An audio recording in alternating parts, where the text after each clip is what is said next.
Welcome to Bleachers and Speakers. I'm your host, June, and today I will not even try to attempt to do a monologue like Dave. I will not. That is not in the plans. I'm not trying to compete with that. When it's his turn to host, you'll get the full shebang. I will not do it. I'm just going to introduce myself. I'm going to let you guys know that this is the NFC North Division roundup, a roundtable where I talk to my division counterparts in FFSN. I will let them introduce themselves. I'm sorry, Dave. You're going to have to you keep that title of the monologue king, and I'll let you guys introduce yourself. And Foster, you go last since it's our show, technically. So we'll start off with Dave and let Dave tell the people who he is. He can do some of his monologue now, though. If I'd thought of some.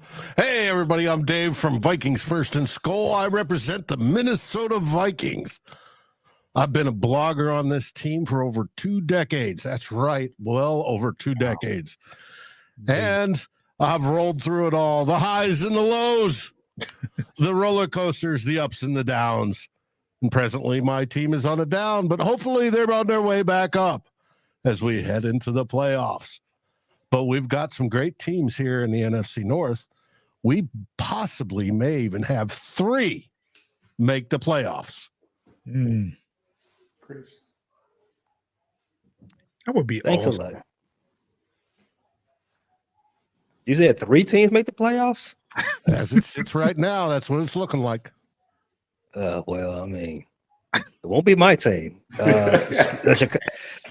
The Chicago Bears. Hey, everybody, it's Pay from the Bear Claw podcast, also on Fans First Sports Network.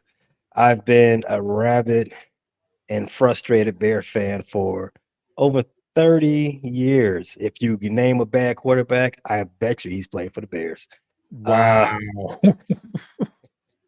It's been a trying time, and Dave just reminded me that 3 teams. Well, once again, 3 teams are better than us in this division. Basement Bears. Pay, it hasn't always been. You're talking. You got a Lions fan here. You can't.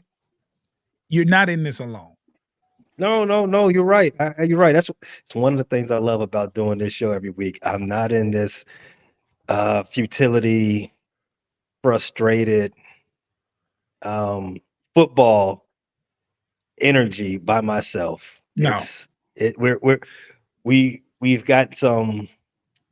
We've got some like feelings in this space. Mm-hmm. Absolutely. Boss. Yeah, it's Foster Child, the second half of the Bleachers, the Speakers crew, and Lions, man, coming off a win, man. I'm okay. I'm cool. I'm good. And I am June, Bleachers the Speakers representative. I'm not confident, Foster, with this defense, though. We talked about it, and this defense scares me. Plus, you got a whole bunch of injuries, don't you, on the defensive side? We just got word that our starting Aleem McNeil is just got on the injured list. I think that's for the season once you go at this point, right? Yeah. Oh, so he's out of there. Yeah. Once you hit the IR this late in the season, it's a wrap. Wow. Maybe come back for the playoffs. Maybe. Yeah. So, yeah, it's unfortunate. Like the Lions have had their share of injuries, like everyone else. So there's no crying. It's a tough sport. We're fortunate to be where we're at with all the injuries. We could be in a different kind of boat with the injuries, win-loss wise. So it is what it is. We got to take it with a grain of salt. Today we can talk about, I want to get into what we have left for the remainder of the season. I got a picture from Dave earlier, and what I'll do is I'll put it on the screen here, and we'll take a gander at it, and we'll look at what we have left And if you want to start pay, if you want to break down how you foresee the rest of the season for your teams in the remaining games, go for it, man. Sure. So the Bears have their rematch with your Detroit Lions coming up this week 14. After that, we've got a couple of nondescript games. We got to see Cleveland with they're on their fifth quarterback. We got to see Arizona, who's on their third quarterback, who's actually their first quarterback. It's a weird situation. They're tanking for a quarterback. Got to see Atlanta, who's back to their first, who went to their second and third, back to the first, like I said, who's also supposedly tanking for a quarterback. Then we got the Packers that finished the season up, who may or may not have a quarterback. I don't know. We thought Jordan Love might be a bridge to another quarterback. We thought they were tanking. Then he started to be professional. Then he started to be excellent.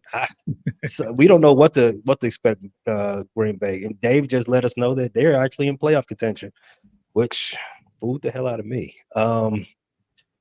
So as it relates for the Bears, they can actually split these. Well, it's five games left, so they can probably win 2 out of the last 5, which is close to a split as it relates to the Bears. They've had the talent to. They've been playing well over the last half month. The defense is now one of the league leaders in turnovers. They've clawed their way, no pun intended, into the top 10 of total defense. If they continue in that path, the Bears can actually put up a good fight against at least all 5 of these teams, to be honest with you. I just laid it out. All these teams down here have questionable quarterbacks, questionable offenses. It's not outside the possibility that the Bears can have a winning record down the last 5 weeks of the season.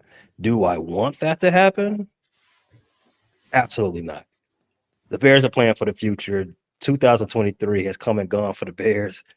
Let's focus on what we can do to make sure 2024 doesn't go the exact same way. And the best way to do that is to keep your eyes set on having 2 top 5 picks in that April draft. And Eberflus is head coach. Oh, Eberflus is going to be a fantastic defensive coordinator for some team next season. So, with Dave, you can go next and talk about the rest of the season, looking at your schedule. And I'm looking, and it looks very interesting. Well, Vikings presently sit at 6-6. Mm-hmm. We should be a lot better than that, but the one thing that has been our Achilles heel this year, besides Achilles heels, is turning over the ball.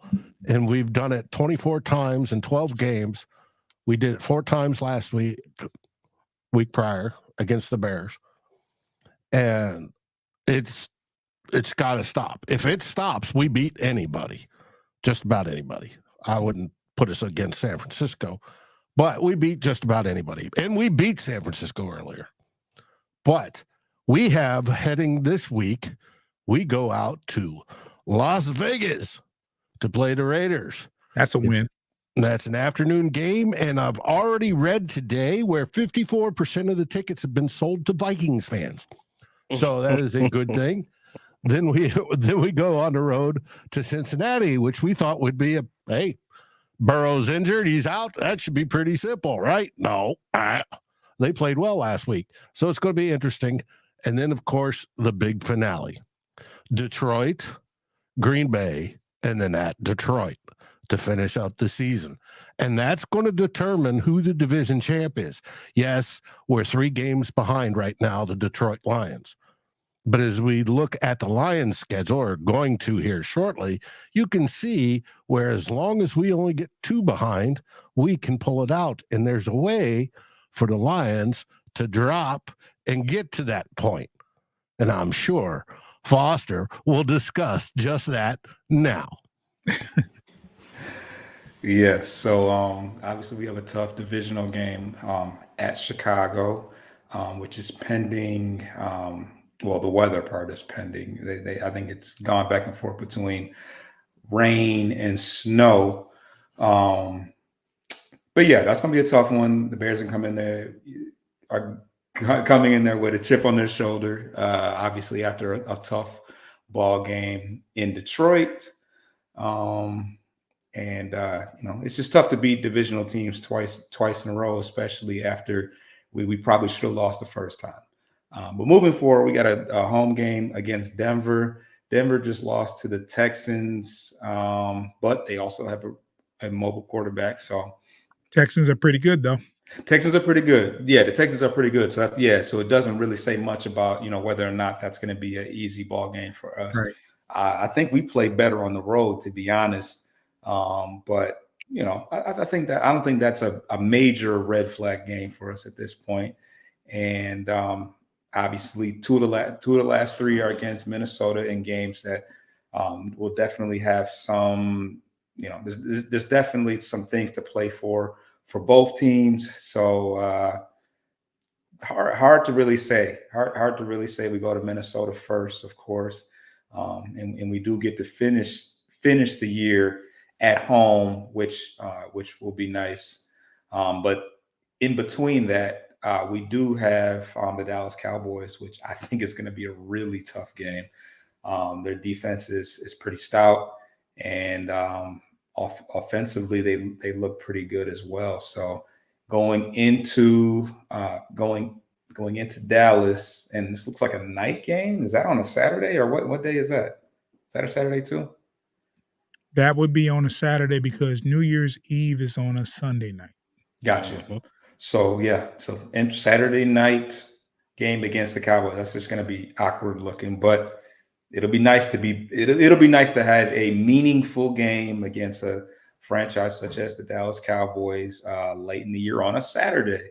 And the Broncos game is also been flexed to a Saturday night game as well. So that's also exciting that the world will get to see the amazing Detroit Lions. But I think the Cowboys game is probably the game that Dave is preferring to that will open things up for us to possibly only be 2 games back, maybe. That's the one I'm counting on.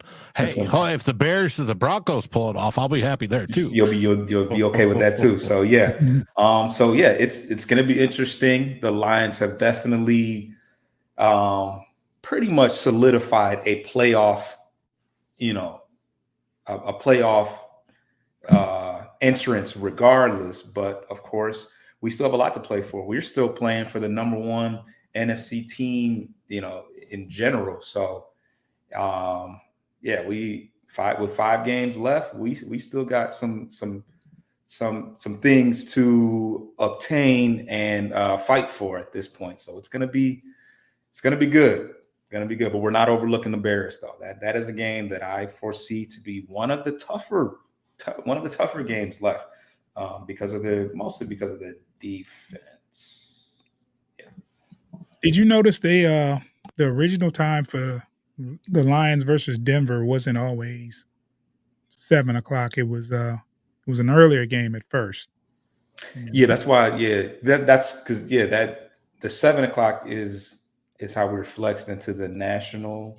Because what network is that on? Is that on Amazon or NFL NBC? Network? Oh, that's on NFL World? Yeah, because it's 7:15. Yes. Okay. So yeah, it did. Yes, that changed. I think this week sometime or not too long ago. So now it'll be local for us. It'll be on the local channels here, but of course, nationally it'll be on the NFL Network. But you are 100% correct, Foster. You guys are still competing for the number 1 seed because presently we have a 3-way tie with the Eagles, San Francisco, and no, not a 3-way tie. Philly's. I think Philly's still a game ahead. Yeah. Philly's still a game ahead. All right, but they got to play Dallas, right?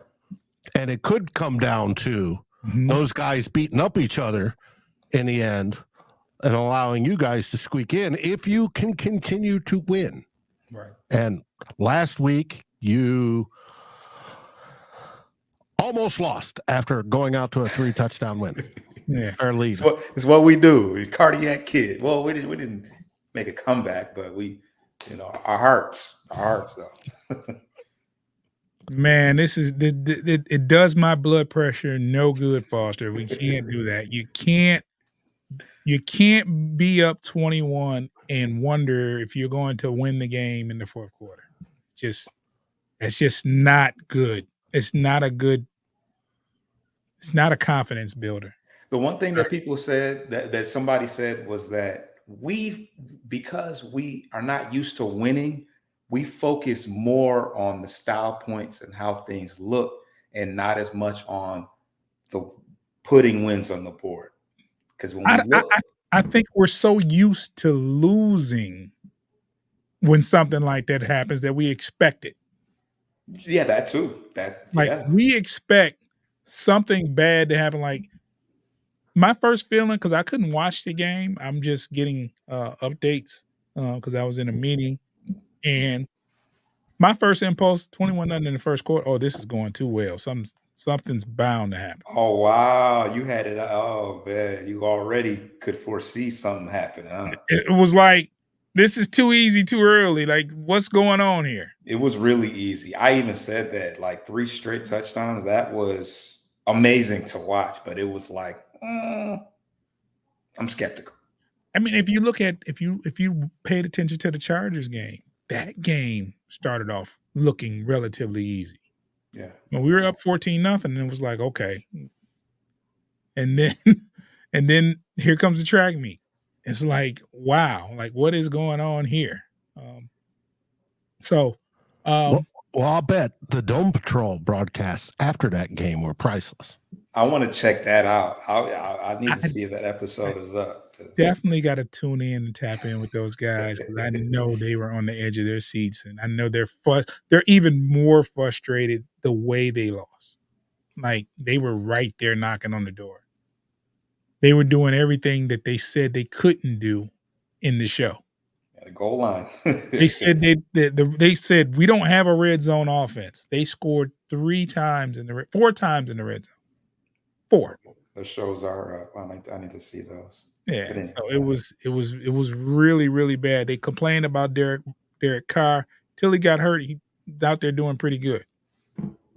So, off subject though, let me ask you now: did any of you guys this has nothing to do with our division, of course, but did you guys witness the San Francisco and Philly game? Yeah, I watched it. Frisco looked really scary, like on both sides of the ball. They're healthy. Sides. Yeah. I don't know what it is. I mean, they lost a few games because, in my opinion, Debo was hurt, and they're a totally different offense when you have Debo, and that showed last year and the year before. When Debo's on the field, he's a threat. And looked like Philly almost for a second didn't belong. So Philly's been playing down to their competition all season. They have not looked like the defending conference champion. I mean, their record shows that they're the best, but they haven't the eye test. They don't pass it. They don't pass the eye test. They don't pass the smell test. San Francisco, on the other hand, yeah, when you remove your best playmaker from your offense, you're going to look a lot different. And the way Shanahan's team is, it's almost like a basketball team. It's positionless. They've got guys playing multiple positions. They got Debo lining up all over the field, CMC lining up all over the field. They even do the same thing on defense. They got their two nickel linebackers. They flip from nickel. They're in nickel a lot. They flip to 4-3 to 3-4. They run a lot of different types of things. Chase and Bosa, they go inside and they put their hand down inside and outside. Sometimes Bosa's not even got his hand in the ground. They do a lot of different things. They are a very difficult team to scheme against because of this.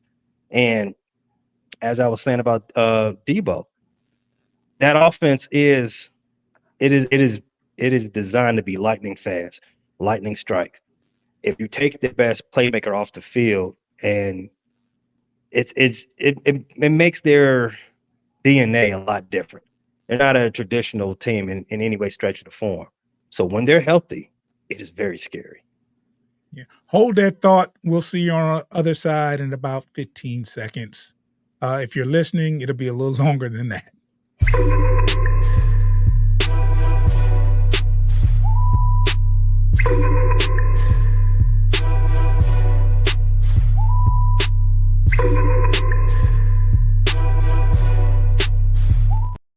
And we're back. San Francisco. The thing they mentioned on the broadcast that they are just now getting comfortable with their defensive back rotation. They are just now getting set on how they're going to have their corners. And for them to be 9-3, that's scary. Mhm. That's scary. That means they tinkered with their defense majority of the year, and now they're comfortable with it. NFC yeah. is going to be really, really tough playoff time. Yeah. Yeah. If anybody's got to go out there to see them, it's going to be. You laid it out. They got the red carpet right back to the plate, right back into the Super Bowl. Yeah, and then we're forgetting about teams like Seattle. That's pretty good, but they're just not in that echelon of wins and losses in comparison to Philly and San Francisco. Seattle's still a pretty good football team. The Rams, they're still clawing. They've played a few games without Stafford, but they're still fighting. So, Yeah, there's the top 4 teams, which are Philly, San Francisco, you guys, and Dallas are generally considered the top 4 in the NFC. Then you have the next group, which includes the Vikings, the Packers, the Rams, and Seattle. and they're all fighting and clawing. Like, And then whoever comes out of the NFC South. Yeah, that's not an easy out. That middle of the pack you mentioned, those 14, those are not easy outs. I don't care who's playing them; those are not easy outs. And you still got the NFC South, Tampa Bay, Atlanta, and Saints. They're still in the hunt to win their division. The only team eliminated from the playoffs so far is not the Chicago Bears. It is the Carolina Panthers. Out of the AFC South. They're out of there. They are out of there. Thanks, Carolina. Yes. As Pay's going, yes. Number 1 pick. Hey, right. Yeah. So, Dave, who does Minnesota have this week? We have the Raiders. And how do you feel about that game? I feel this week has been interesting coming off the bye week. We were disgruntled with how the Pasternaut played. Joshua Dobbs with his 4 turnovers, even though at least 2, if not 3, were not his fault, bouncing off receivers' hands and such. There was debate whether we'd go to the 4th quarterback of the year. That seems to be a theme across the league this year. How many quarterbacks can you play in a year and still keep winning? And but they announced today, Coach O'Connell, this is being recorded on Wednesday, that Joshua Dobbs will indeed start. Now, the great news for Minnesota Vikings fans, not only does Joshua Dobbs start, but we get back Justin Jefferson, the best wide receiver in all of the NFL. Tyreek Hill, yes, I give you a hat tip, but when all things are equal, Justin Jefferson is better. Now, we get JJ back, so we should be going up there. We're getting healthier, believe it or not, across the board. For those that aren't on IR or done for the season, that haven't popped their Achilles, there's so we're looking pretty good. Our defense is by numerous metrics. If you take that first month out where they were getting used to the Brian Flores, we're top 5 in almost every category. Our defense, Brian Flores is doing a remarkable deal, and he's reinventing a defense, or not reinventing, he's inventing a defense that has never been seen before in the NFL. And if folks go, well, Dave, is it a 3-4 or a 4-3? It's neither. It's more like a 6-1-4 or a 6-2-3. 6 on the line, you're saying? We have 6 up front. Now, are they all defensive tackles and edge rushers, the big round bellies? Oh, no, they're not. Right. Most of them are like Josh Metellus, one of our safeties, or the perennial Pro Bowler, Harry the Hitman Smith. He'll come up. Everybody comes up to that line, and what they're doing is they're confusing quarterbacks and offensive lines as to who's coming, who's going, who's dropping back. And they do this almost every play of the game. You know, Minnesota has the highest blitz rate in the league, but they're doing this almost every play.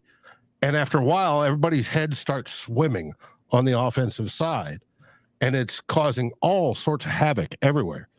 And we're playing that, and you would think with 6 men in the box, you'd have to play man in the back. Right. No, we're not playing man. We're playing zone. Only it looks like man. And it's causing quarterbacks and offensive coordinators headaches all over the place. Can we get beat? Yes, we can get beat. If they nail it right, we can get beat. And that's no problem. We'll deal with that. But I think the defense has given up like 1 touchdown and 12 points or something in the last few weeks. They're playing at the top of their game. So if the offense comes around with JJ back there, Dobbs hopefully not throwing stupid interceptions or dropping the ball, we should be pretty good. But the Raiders do have a couple good edge rushers that are going to test our tackles. Now, we just happen to have 2 of the best offensive tackles in the league. That's going to be fun to watch. But it should be a decent game, but I fully anticipate that the Vikings, who play better on the road than they do at home for some silly reason this year, will come out with the victory in Vegas. And hopefully no players do anything stupid on their time off while in Vegas. Right. Leave that for the fans. Hey, who we got next? Who you got next, Pay? Each other. Oh, wow. Foster, well, we'll let Pay. Pay, how do you feel about this game coming up versus Detroit? I've been waiting to hear this. So I actually feel I like our chances. As Foster Child eloquently put it earlier, the weather's going to be bare weather come Sunday. It's just going to be cold and miserable. And whether that means snow or rain, it's whatever. It might be both. It's going to be miserable. So that evens the playing field. The slow track. Our Soldier Field is notorious for having terrible field conditions. That brings you all back. That brings you all back down to our level. You can't be as fast on that Soldier Field track. That gives us a puncher's chance. I like our chances. And Justin Fields has always performed really well against Detroit. I don't know what it is. Maybe he likes the blue. Maybe he likes performing against blue, seeing that he's a scarlet and gray type of guy. Right. But he was a Georgia guy first. Oh yeah, he's from Georgia. He's from Georgia, and they wear red too. So it's going to be an interesting game. Now, do I expect the Bears to fumble the game away as they've done the last 2 times they played the Detroit Lions? I would not be shocked. Again, Foster Child said it's hard to beat a team twice, beat a division team twice. But the Bears, prior to this last game against the Vikings, the Bears had lost 12 straight division games. So it's not outside of the realm of possibility. That's crazy. You can sweep this team. So for this game, it's going to be it's a tough one to predict, just because the Bears are coming off a bye and have been playing well. So you don't know if that's going to carry on. This is a young team. They've been prone to brain farts. However, yeah, a lot of things are pointing in their favor.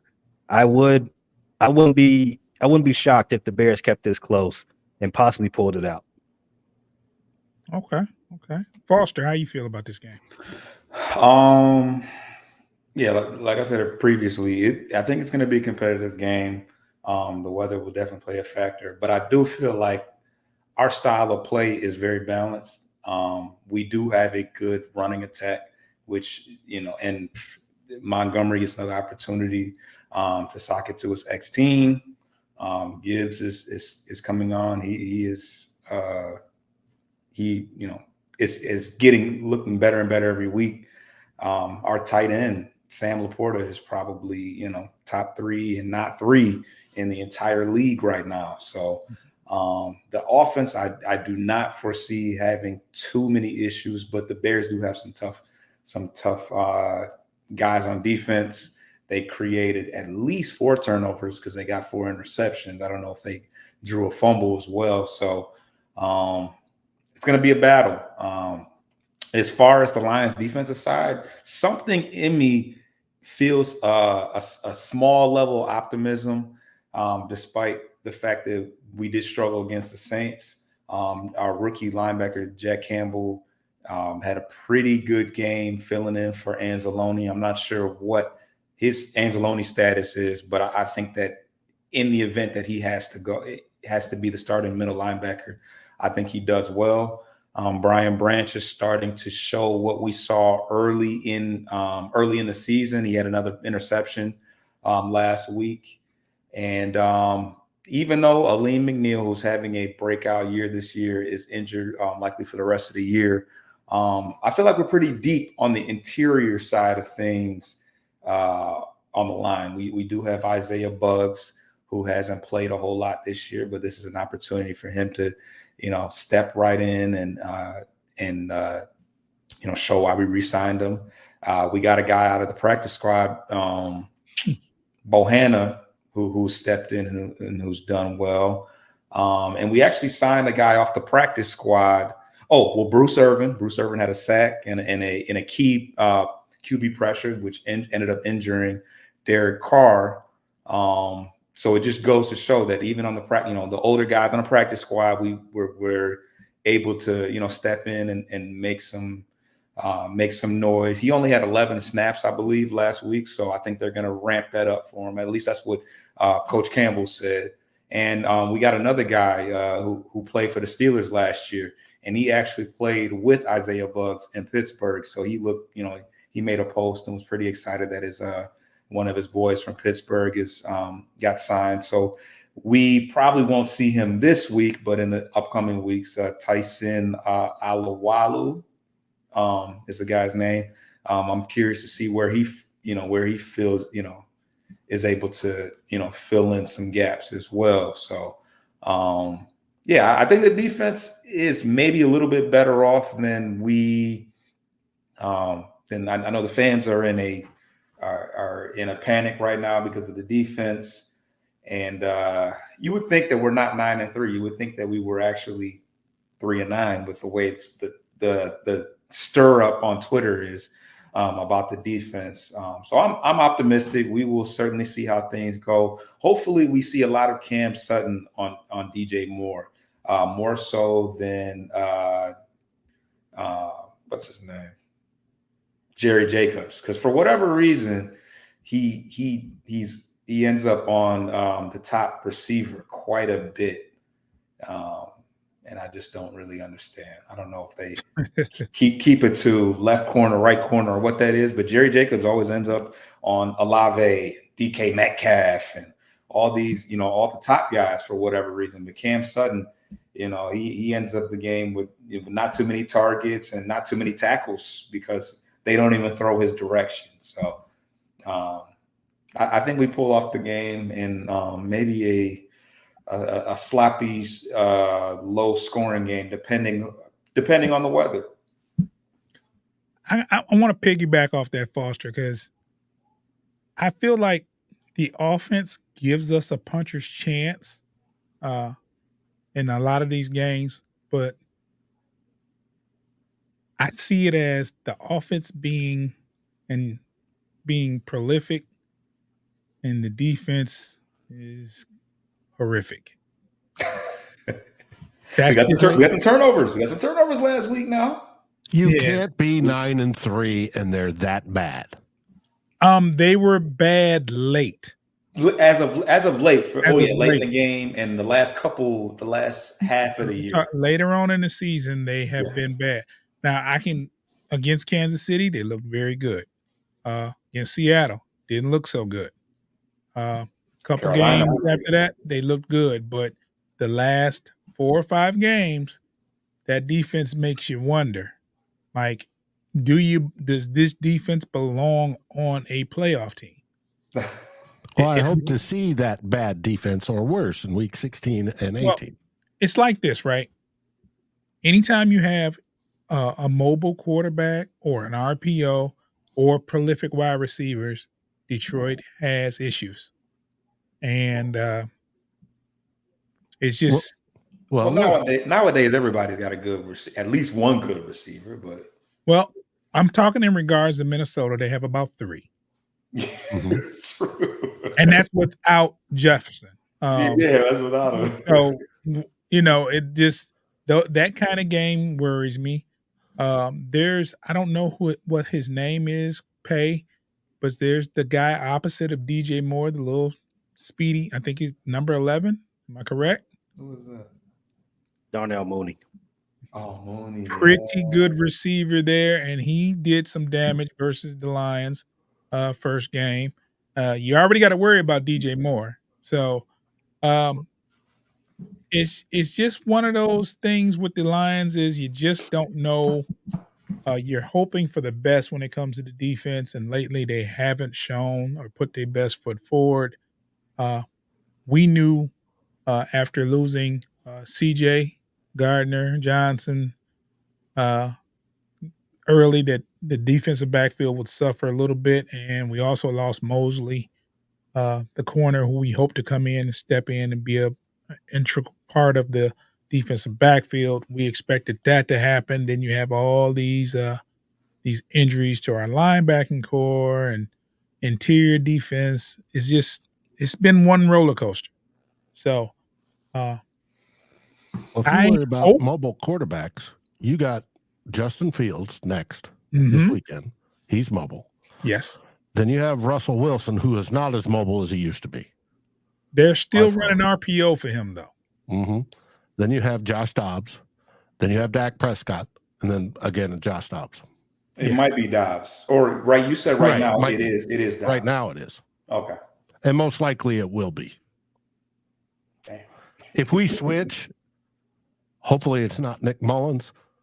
But if we switch, it'll probably be Jaron Hall, and we'll already have been eliminated, and we're playing for next year.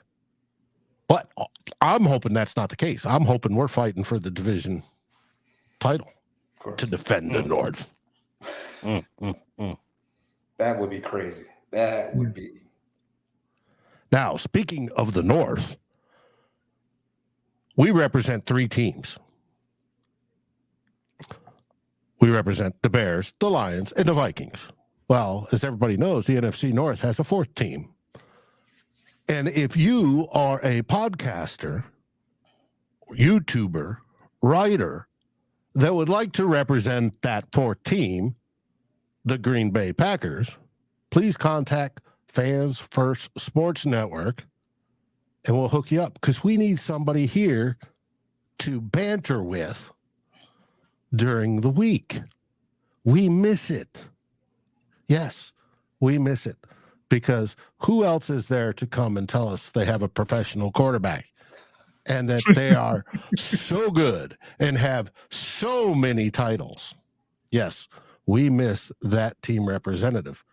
Now, they did play last week, and thanks to the Zebras, they helped defeat the Kansas City Chiefs there at the end. Now, that's the view of NFC North teams. I'm sure your view may be different, but that happened. They moved up to 6-6. They now have a remaining schedule. They are now in the 7th seed for the NFC playoffs if it ended today. Their remaining schedule has them going to New York to play the Giants for a primetime game. And if you're the rest of the NFC North, do not hold your breath that they're going to lose to the Giants, because I don't think anybody loses to the Giants. And so they'll chalk up another victory. Then we can hope for when they play Tampa Bay the next week. Hopefully Tampa Bay will be a little bit feisty and fighting for their division, and they'll come out. Then they go against Carolina, who's already eliminated. So there's another win. Then we have them on Christmas Eve in our place. That'll be the whiteout game where everything in the dome will be white. And then they end up the season in the TBD game, probably on the Saturday. I think most teams will play on the Saturday against the Chicago Bears. So hopefully the Bears will be kicking their ass by that time as well. But that is the other team. Now, if you're listening to our show and you want to represent the Packers and you wish to dispute how I view things from a purple lens, come on up. Go over to fansfirstsportsnetwork.com, and there's a button on there where you can contact them and say, hey, I want to represent. Okay. I hope the Bears are the. Hold that thought 1 second, Pay.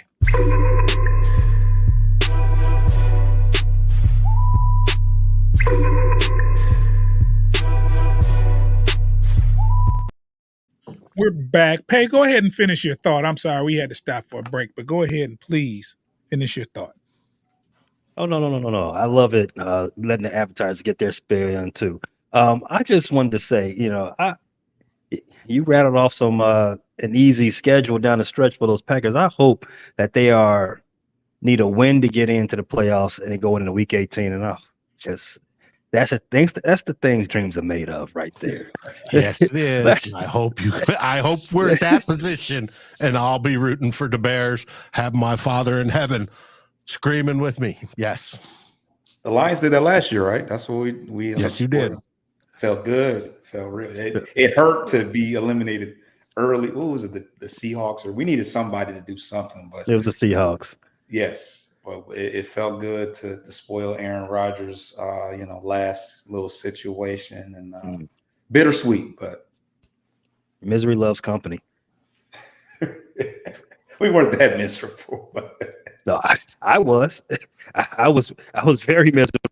I was like, what? Come on back over here, Packers. Right. Come on back and sit right next to me, and let's watch all of the playoff games together. Right. That made it all the way. They made it all the better. Yeah, they just they hit a little bit of a stride there. I think they developed an identity towards the end of the season here, where I remember things changed after that first half versus the Lions. That offensive line was. There was a party in the backfield all the first half. Second half, they didn't give up any sacks until the end. And next thing you know, you hear the announcers every game. This is a good pass blocking team. So they've developed an identity to be able to pass block, and Jordan Love is making some professional throws, some very professional and great throws lately. His receivers are looking like they belong in the NFL. Like they look really good. It's like 3 of them. Watson. Watson. I think he got hurt last game. He pulled a hamstring. He had problems with his hamstring.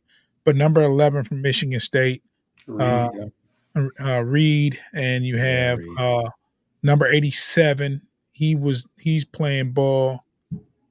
They have another guy that's doing well too. So Dobbs, or what's his name? Dobbs, yeah. Oh, Dobson or whatever. It starts with a D. But they're getting open, and he's getting the ball to him. And then you throw in the running back, number 28, the big guy, he's starting to get him in chunks as well. So Dylan, yeah. Dylan, they're starting to play better offensively, and that defensive line looks very, very, very scary. So I hate to say all this too. It pains me to say this, but Do we have the worst defense in the North? The Lions? might be the worst defense in the league. No, man. No. It's ranked pretty low. Yeah. You've got some horses, so I will be surprised We if they stopped the were that. run. We stopped the run, though, I feel like. I think they're like 28th in pass defense. I believe that. The Lions are ranked number 19 in total defense. Okay. So mid-league. Below mid, but close to mid. Yeah, so and I'm pretty sure the teams in our division rank a little higher than that on defensively. I think the Bears edged up into the top 10, if I'm not mistaken. The Lions ranked number 13 in pass defense. Above average. Oh, wow. That's surprising. Never would have guessed. That's surprising. So wait, the run stopping is what's no, what it is, Foster, is golf is giving teams a short field, so they don't have to pass much. Not that much, but number 28 in rush defense. Oh, let me read this. Yeah. Let me wow. read this comment from Hatter's House 710. Next year is when the Lions will have somewhat decent defense. This year they are lacking too much talent along with a couple of lesser factors. The one thing we're good at is the run. That's what I thought. It's an optical illusion. It's an illusion? Statistically ranked pretty low in stopping the run. Okay. I would have not. DVOA has you, what is it? 7th against the run. See, that's what I've been reading. Hey, Pay, don't try to do these before the game tricks, man. Give us our real stats. Don't act like that. He's doing that because we're playing them next week. Don't do us like that. Give us our real stats. I'll give you a real one. The worst defense collectively in the division is still Chicago. Oh, is it? Okay. I don't know why. You know what? With the weather being like it is, I don't see and golf throwing his wobblers in the wind. I don't see a lot of wobblers in the wind. That sounds wobblers in the wind. He throws some wobblers out there. That's just he does. Some ducks. So there it is. I mean, maybe we are better against the run. Thanks for that. For that, Hatter's House. Appreciate that. Foster, you were right. I'm sorry. I started. I was listening to the enemy, man. I can't listen to Pay on game week. The ops, man. The ops will do that to you. Yeah, I can trust him any other week, but no. The weather might be okay though. I don't know. Actually, it's getting warmer around here starting this weekend, starting tomorrow. So that game could be in the. I don't know what the forecast is, Pay, because I don't know if I should trust you asking you because you gave us some false information a second ago. I got to do my own research, Pay. I don't trust you anymore. If you were playing Green Bay, you probably tell us the truth, but I don't trust you. I'm gonna look up the game day forecast because it's supposed to be 50 in Detroit. It's 37 and partially sunny from what I can see in Chicago. Oh, that's a big difference though than what it's supposed to be here. 13, 14 degrees is a big difference. Yeah, but it's not about the temp. It's about the the other precipitation more than anything. Precipitation and wind. Soldier Field is right on the lake shoreline. So whatever that number says, you feel free to subtract about 10. Wow, the temperature. Yeah. It's going to feel that way. That wind comes up over the stadium and down into it, and it's cold. We just gotta run the ball effectively, and I think they're going to gang up against that. No, we got something for Dave this time. Welcome back, King Dave. Uh-oh. That sounds personal. That sounds real personal. Welcome back, King Dave. Oh, yeah. Woo. Yeah. So before he- we wrap this up, do you have anything you'd like to put out there?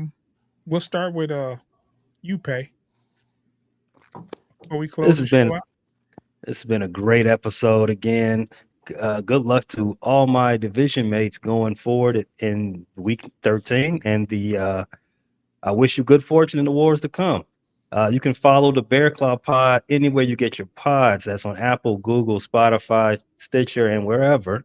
We're also located on Facebook, YouTube, TikTok for all your fan engagement, your memes, your clips, everything of that nature. Come on and show us some subscriber love. We've got the entertainment for you. Dave. Hey, I want to say thanks everybody for watching. Appreciate that. Moreoverly, listening, because this is a podcast, will be a podcast, audio only, over on my channel, Vikings First and Skull. You can find Vikings First and Skull on any of your favorite podcast aggregators. Plus, you can find us at Vikings First and Skull on YouTube and at Vikings First and Skull at Fans First Sports Network, where we have a whole written side as well. You can find us just about everywhere when you love to talk purple. We Foster. just need to stop DJ Moore. We stop DJ Moore. Fields is gonna get his, but if we shut down DJ Moore, we should be all right. But yeah, subscribe to Motor City Metrics. Follow us on all audio streaming platforms, podcast wise, and go Lions, man. Let's get this W, man. 2-0 versus the Bears. Let's get it.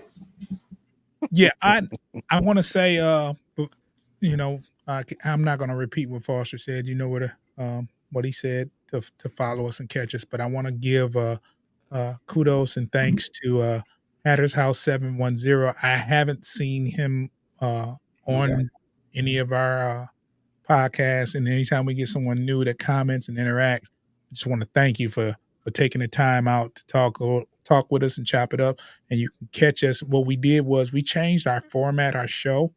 We do a show immediately after the game. We combined our initial reaction with just the regular show. We used to do a regular show, but we would do an initial reaction right after the game. Like soon as they take the last kneel, me and Foster are online talking about the game. Just a quick 5 to 7 minute show, but we got a lot of engagement, and we get a lot of engagement. So we just decided to do the show right after the game. But this weekend, we will not be able to do the show right after the game. We might even miss the game because me and Foster will be in New York City attending an event